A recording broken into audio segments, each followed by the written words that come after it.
చిన్న విషయాన్ని పెద్దగా చేసే వాళ్ళకి ప్రాబ్లమ్ ఉండే అలా చేస్తున్నారు. సో, ఆ ప్రాబ్లమ్‌కి డెఫినిట్‌గా రిలాక్సేషన్ టెక్నిక్స్ ఉంటాయి.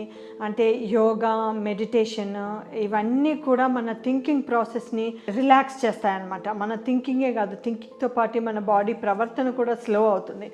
ఇలా ఆందోళనగా ప్రతి చిన్నది పెద్ద ప్రాబ్లమ్‌లాగా ఆలోచించే వాళ్ళకి, పెద్ద ప్రాబ్లమ్‌గా ఫీల్ అయిపోయే వాళ్ళకి, లోపల ఆందోళన స్పీడ్ ఎక్కువ ఉంటుంది, దుడుకు ఎక్కువ ఉంటుంది.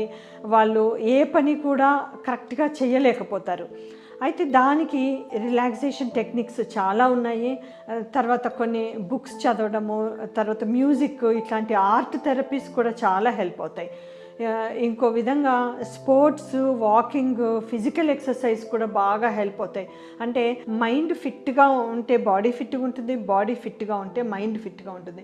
ఈ 2 ఇంటర్‌లింక్ అనమాట. అందుకని బాడీ ఫిట్‌నెస్ ఒకటి చూసుకోవాలి, మైండ్ ఫిట్‌నెస్, రిలాక్సేషన్ ఒకటి చూసుకోవాలి. రిలాక్సేషన్ అగైన్ మెడిటేషన్, యోగా అవన్నీ.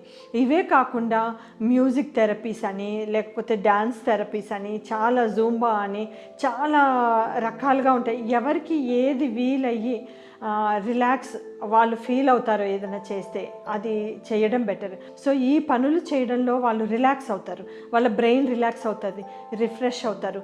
ఈ ఆందోళన నుంచి కొంచెము తగ్గించుకోవటానికి అవకాశం ఉంది.